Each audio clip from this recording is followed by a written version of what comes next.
நான் ஜெயலலிதா அம்மாவை சந்தித்ததே அப்படி தான். நான் உங்களை சந்திக்கிற ஐடியாவே இல்லை. அவங்க சொன்னாங்க, ஓ நீங்கள் தானா, நான் உங்களை டிவிலெலாம் பார்ப்பேன், என்னை திட்டுவீங்கல்ல.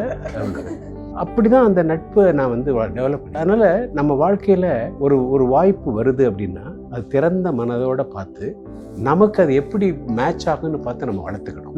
நம்ம சோர்ந்து இருக்கும்போது நம்ம தோளில் தட்டி கொடுக்குறவங்க எல்லாருமே இனிமையானவர்கள்.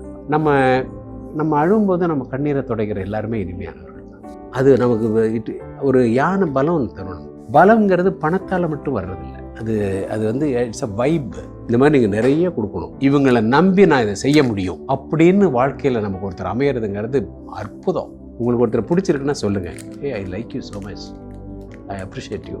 நான் சொன்னது எனக்கு ரொம்ப மனசு கஷ்டம், ரொம்ப நெகிழ்ச்சியாக இருந்தது, தேங்க்யூ அப்படின்னு வார்த்தை சொல்லுங்கள். அது வந்து it will give you great confidence.